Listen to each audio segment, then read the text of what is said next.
भूत, प्रेत, पिशाच, आत्माएं, इन सब के बारे में हमने कई बार सुना है। अपनी दादी नानी से हमने कई ऐसी कहानियाँ सुनी हैं जो वो कहती हैं कि ये सच्ची कहानियाँ हैं या मैंने ऐसा देखा है। मैंने भी अपनी मम्मी से एक दो ऐसी कुछ कहानियाँ सुनी हैं जो मम्मी मुझे बताती हैं कि ऐसा हुआ था हमारे साथ, पर मैंने अपनी आँखों से ऐसा कभी कुछ देखा नहीं है, इसलिए मैं इन सब चीज़ों पर विश्वास नहीं करती। पर हाँ, मुझे हॉरर मूवी देखना बहुत पसंद है, और अगर आपको भी हॉरर मूवी और हॉरर स्टोरीज़ पसंद है तो यह कहानी आपके लिए है। कहते हैं कि यह कहानी सच्ची है, पर मुझे नहीं पता कि यह कहानी कितनी सच्ची है और कितनी नहीं। तो आइए कहानी सुनते हैं। कहानी पूरी सुनिएगा, आपको बहुत पसंद आएगी, और अगर कहानी अच्छी लगे तो please like, share and subscribe करना ना भूलें। तो कहानी है भूतनी का बदला। बात बहुत ही पुरानी है। किसी पर्वत की तलहटी में रमेशपुर नाम का एक बहुत ही सुंदर रमणीय गांव था। इस गांव के मुखिया रमेश्वर काका थे। सभी गांववासी रमेश्वर काका की बहुत ही इज्जत करते थे और उनके विचारों, सुझावों को पूरी तरह मानते थे। रमेश्वर काका की एक ही संतान थी जिसका नाम था चंदा। 15-16 की उम्र में भी चंदा का नटखटपन गया ही नहीं था। वह बहुत ही शरारती थी, पर हाँ, उसके चेहरे पर शर्मिलापन कभी नहीं दिखता था। पर हाँ, उसके चेहरे पर एक भोलापन जरूर था। उस समय हर माँ बाप की सिर्फ यही ख्वाहिश होती थी कि उनकी लड़की को अच्छा घर और बर मिल जाए और वह अपने ससुराल में खुश रहे। रमेश्वर काका भी चंदा के लिए आसपास के गांवों में रिश्ते ढूंढने के लिए आना जाना शुरू हो गए थे। एक बार पास के गांव के एक मुखिया मित्र ने उनसे कहा कि उनकी नज़र में एक लड़का है, अगर आप तैयार हो तो मैं बात चलाऊं। रमेश्वर काका के हाँ करते ही मुखिया मित्र के द्वारा दिखाए गए रिश्ते पर मोहर लगा दी गई और चंदा का विवाह तय हो गया। चंदा का पति नटेश्वर उस समय कोलकाता में कुछ काम करता था। नटेश्वर देखने में बहुत ही सीधा साधा और सुंदर युवक था। वह रमेश्वर काका को पूरी तरह से भा गया था। खैर, शादी हुई और रमेश्वर काका ने नम आंखों से चंदा को विदा किया। कुछ ही दिनों में चंदा अपने ससुराल में भी सबकी प्रिय हो चुकी थी। 1-2 महीना चंदा के साथ बिताने के बाद नटेश्वर भारी मन से कोलकाता की राह पर निकल पड़ा। चंदा ने नटेश्वर को समझाया कि कमाना भी जरूरी है और 5-6 महीने की ही तो बात है। दिवाली में आपको फिर से घर ही है आना है। दिवाली में आपको फिर से घर आना ही है। तब तक मैं नजरें बिछाए आपका प्रसन्न मन से इंतजार करूंगी। कोलकाता पहुंचने पर नटेश्वर ने फिर से अपना काम धंधा शुरू किया, पर काम में उसका मन ही नहीं लगता था। बार बार चंदा का शरारती चेहरा उसके आंखों के सामने घूम जाता। वह जितना भी काम में मन लगाने की कोशिश करता, उतना ही चंदा की याद आती। नटेश्वर की यह बेकरारी दिन भर रात बढ़ती ही जा रही थी। उसने अपने दिल की बात अपने साथ काम करने वाले अपने 5 मित्रों को बताई। ये 5 उसके सबसे अच्छे मित्र थे। नटेश्वर दिन रात अपने इन 5 दोस्तों से चंदा की खूबसूरती और उसके शरारतीपन का बखान करते रहता। 5 मित्र चंदा के बारे में सुनकर उसकी खूबसूरती की एक छवि अपने मन में बना लिए थे। अब बार बार नटेश्वर से कहते कि भाभी से कब मिलवा रहे हो। नटेश्वर कहता कि मैं खुद ही उससे मिलने के लिए बेकरार हूँ, पर समझ नहीं पा रहा हूँ कि कैसे मिलूँ। खैर अब नदेशर के पांचों दोस्तों के दिमाग में जो एक भयानक घिनौनी खिचड़ी पकनी शुरू हो गई थी, उससे नदेशर पूरी तरह अनभिज्ञ था। उसके पांचों दोस्तों ने एक दिन नदेशर से कहा कि यार, भाभी को यहीं ले आओ, कुछ दिन रहेगी, कोलकाता भी घूम लेगी तो उसको बहुत अच्छा लगेगा, और फिर 1-2 हफ्ते में उसे वापस छोड़ आना। पर नदेशर अपने बूढ़े माँ बाप को याद कर कर कहता कि नहीं यारो, मैं ऐसा नहीं कर सकता। मेरी अम्मा और बाबू की देखभाल के लिए गांव में चंदा के अलावा और कोई नहीं है। कुछ दिन और बीते, पर ये बीतते दिन नदेशर की बेकरारी को और भी बढ़ाते जा रहे थे। अब तो नदेशर का काम में एकदम से ही मन नहीं लग रहा था और उसे बस गांव दिखाई दे रहा था। एक दिन रात को नदेशर के पांचों दोस्तों ने नदेशर से कहा कि चलो हम तुम्हारे गांव चलते हैं।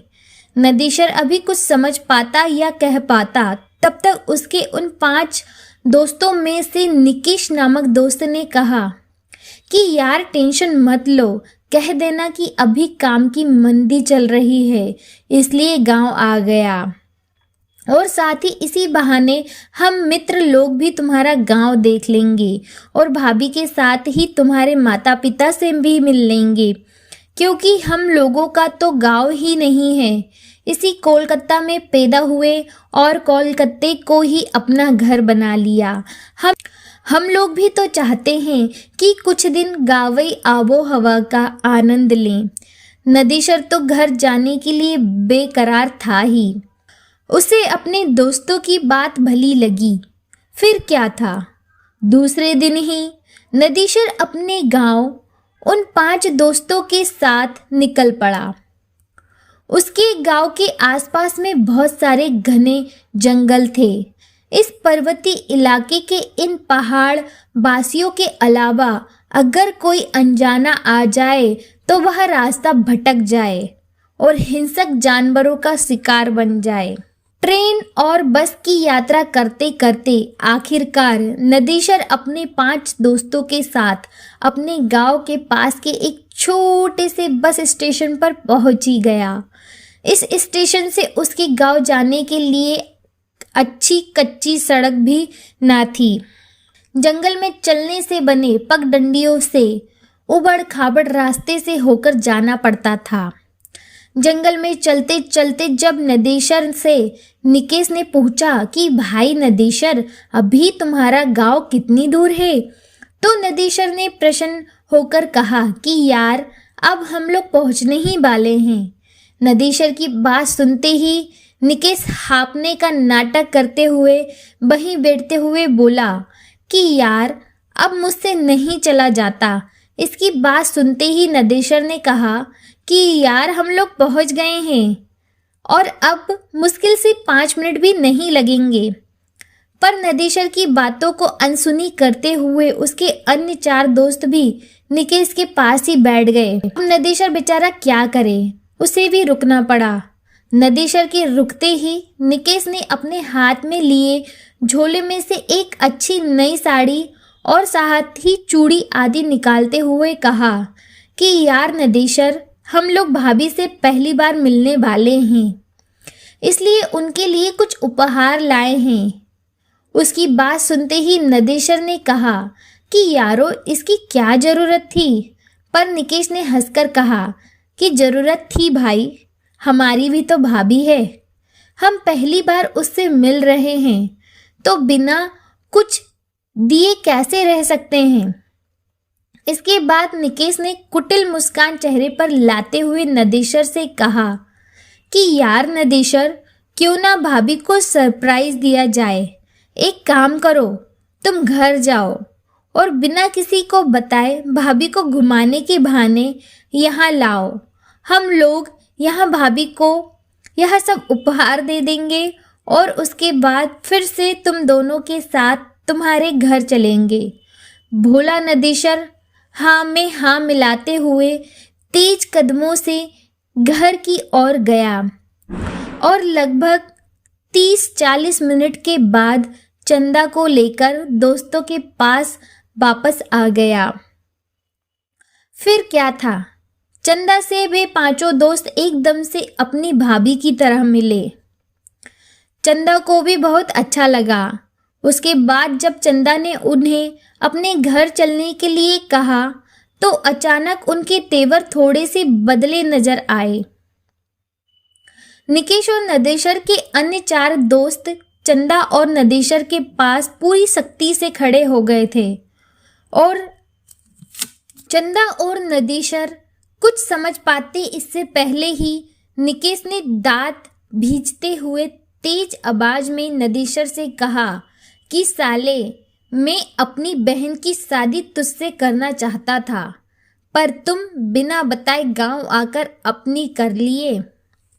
उसकी बात सुनकर नदेशर के भोलेपन से कहा कि निकेश भाई, आपने तो कभी हमसे अपनी बहन की शादी के बारे में बात भी नहीं की थी, और जब मैं घर आया तो यहाँ माँ बाबू ने मेरी शादी कर दिया था। भला मैं उन्हें मना कैसे कर सकता था। पर नदेशर की इन भोली बातों का उन 5 दैत्यों पर कोई असर नहीं हुआ। उनमें से 2 ने नदेशर को कसकर पकड़ लिए थे और 3 चंदा का चीरहरण करने लगे थे। अभी नदेशर या चंदा चिल्लाकर आवाज लगा पाते इससे पहले उन दोनों के मुंह में कपड़ा ठूस दिए गए। फिर निर्वस्त्र चंदा और घने शर को और नदेशर को उठाकर वे लोग कुछ और घने जंगल में ले गए। घने जंगल में ले जाकर उन लोगों ने नदेशर की हत्या कर दी और चंदा की इज्जत से खेल बैठे। लगभग वे 5 नर पिशाच घंटों तक चंदा को दागदार करते रहे। वह चिल्लाती रही, भीख मांगती रही, पर उन भेड़ियों पर कोई असर नहीं हुआ। अंततः अपनी बाली करने के बाद उन 5 ने चंदा को भी मौत के घाट उतारकर वहीं जंगल में सूखी पत्तियों में उन्हें ढककर आग लगा दिए। आग लगाने के बाद ये 5 दोस्त जिधर से आए थे उधर को भाग निकले। जंगल जलने लगा और जलने लगे चंदा और नदेशर के जिस्म। सब कुछ सुहा हो गया। इस आग से आसपास के गांव वालों को कुछ भी लेना देना नहीं था, क्योंकि जंगल में आग लगना कोई बहुत बड़ी बात नहीं थी। कभी भी कोई भी अपनी लाठी में जंगल में आग लगा दिया करता था। धीरे धीरे समय बीतने लगा। रात तक जब चंदा और नदेशर घर नहीं आए तो नदेशर के पिताजी ने नदेशर के आने और चंदा को लेकर जाने की बात अपने पड़ोसियों को बताई। उसी रात को नदेशर और उनके कुछ पड़ोसी मसाल लेकर चंदा और नदेशर को खोजने निकल पड़े। काफी खोजबीन के बाद भी इन दोनों का पता नहीं चला। दूसरे दिन सुबह पुलिस में खबर दी गई, पर पुलिस भी क्या करती। थोड़ा बहुत छानबीन की, पर उन दोनों का कोई पता नहीं। अब नदेशर के माँ बाप और गांव वालों को लगने लगा था कि नदेशर अपनी बहुरिया को लेकर बिना बताए कोलकाता चला गया। शायद उसे डर था कि अगर बाबू को बताकर ले जाएगा तो वो ले जाने नहीं देंगे।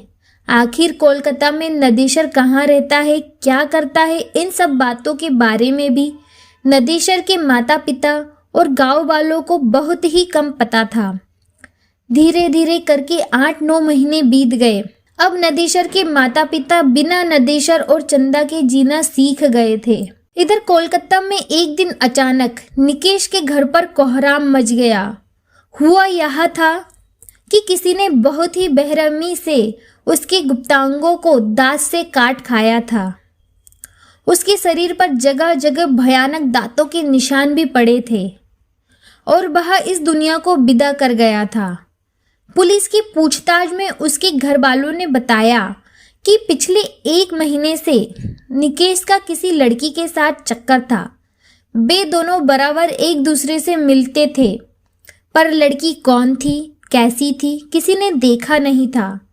पर इसी दौरान पुलिस को निकेश की बहन से एक अजीब व डरावनी बात का पता चला। निकेश की बहन ने बताया कि एक दिन जब निकेश घर से निकला तो वह भी पीछे पीछे हो ली। निकेश बस्ती से निकलकर एक सुनसान रास्ते में बनी एक पुलिया पर बैठ गया था। वहां से लगभग 20 मीटर की दूरी पर एक बिजली के खंभे की आड़ में खड़ा होकर उस पर नजर रख रही थी। मुझे बहुत ही अजीब लगा, क्योंकि ऐसा लग रहा था कि निकेश किसी से बात कर रहा है, किसी को पुचकार रहा है, पर वहां तो निकेश के अलावा कोई था ही नहीं। फिर मुझे लगा कि कहीं निकेश भैया पागल तो नहीं हो गए हैं। अभी मैं यही सब सोच रही थी, तभी एक भयानक काली छाया मेरे पास आकर खड़ी हो गई।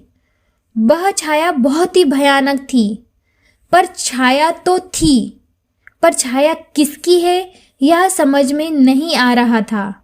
मैं पूरी तरह से डर गई थी। फिर अचानक वह छाया अट्टहास करने लगी और चिल्लाई, अब तेरा भाई नहीं बचेगा। नोचा था ना मुझे, मैं भी उसे नोच नोच कर खा जाऊंगी।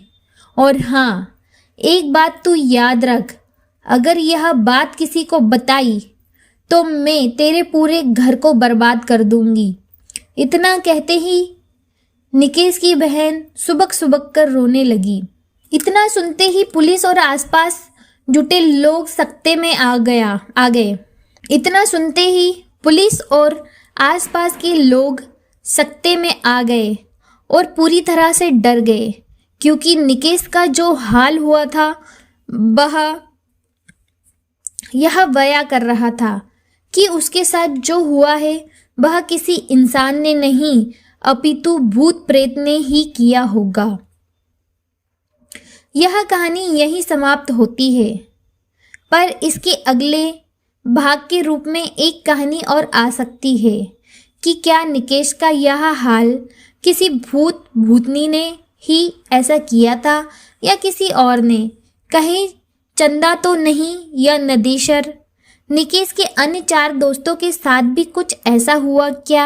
अगर आप इस कहानी को आगे भी चाहते हैं तो मुझे कमेंट में ज़रूर बताइएगा। मेरी कहानी सुनने के लिए आपका बहुत बहुत धन्यवाद।